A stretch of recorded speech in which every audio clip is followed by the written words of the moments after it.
নবী হওয়ার আগে বিশ্বনবীর ইবাদত ছিল চিন্তার ইবাদত। আমরা অনেকে মনে করি শুধু তাসবিহ পড়াই ইবাদত, জিকির করাই ইবাদত, শুধু কোরআন তেলাওয়াতই মনে হয় ইবাদত, শুধু কিয়ামুল লাইল করাই ইবাদত। কিন্তু বিশ্বনবীর সাহাবী যিনি ইসলাম আমাদের চেয়ে ঢের বেশি বুঝেছেন, তিনি বলেন আল্লাহর এই সৃষ্টি শৈলী, এই সৃষ্টি নৈপুণ্য নিয়ে 1 ঘন্টা চিন্তা করা, ক্রিটিক্যাল থিঙ্কিং করা, সারা রাত নফল তাহাজ্জুদের চেয়েও। সূরা আলে ইমরানের 190 নম্বর আয়াতে আল্লাহ তাআলা বলেছেন, যারা আকাশ বাতাস পৃথিবী সৃষ্টি নিয়ে চিন্তা করে এবং সর্ব অবস্থায় আল্লাহ তাআলার জিকির করে, ওয়াতাফাক্কারুনা ফি খালকিস সামাওয়াতি ওয়াল আরদ, এবং তারা তাফাক্কুর করে, ক্রিটিক্যাল থিঙ্কিং করে, এবং তারা বলে মা খালাকতা হাযা বাতিলা, হে আল্লাহ তুমি অনর্থক কিছু সৃষ্টি করো নাই।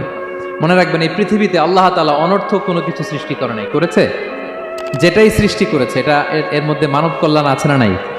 আল্লাহ তাআলা আমাদের জন্য কল্যাণ রেখেছেন। এবং এই আয়াত যখন নাজিল হল, বিষ্ণু ঈসা ইসলাম বললেন, ওয়াইলুন লিমান কারাআহা ওয়া লাম ইয়াতাফাক্কার ফিহা, ধ্বংস তাদের জন্য যারা এই আয়াত তেলাওয়াত করে কিন্তু এই আয়াত নিয়ে চিন্তা করে না, গবেষণা করে না। এবং কোরআনের বিভিন্ন আয়াতে আল্লাহ তাআলা বিশ্বনবীকে বলেছেন, নবী হে, আপনি আপনার উম্মতদেরকে নবীদের ঘটনা শোনান। কোরআনের 3 ভাগের 1 ভাগ হচ্ছে ঘটনা। পুরো কোরআনের 3 ভাগের 1 ভাগ কি? ঘটনা, স্টোরি টেলিং। কারণ গল্প মানুষের মনে দাগ কাটে।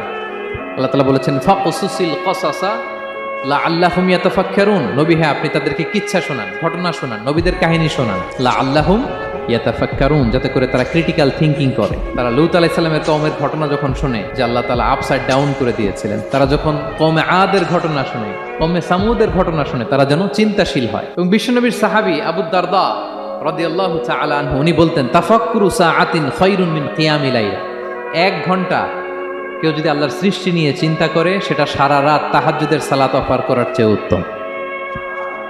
আমরা অনেকে মনে করি শুধু তাসবিহ পড়াই ইবাদত, জিকির করাই ইবাদত, শুধু কোরআন তেলাওয়াতই মনে হয় ইবাদত, শুধু কিয়ামুল লাইল করাই ইবাদত। কিন্তু বিশ্বনবীর সাহাবী যিনি ইসলাম আমাদের চেয়ে ঢের বেশি বুঝেছেন, তিনি বলেন আল্লাহর এই সৃষ্টি শৈলী, এই সৃষ্টি নৈপুণ্য নিয়ে 1 ঘন্টা চিন্তা করা, ক্রিটিক্যাল থিঙ্কিং করা, সারা রাত নফল তাহাজ্জুদের চেয়েও সেরা।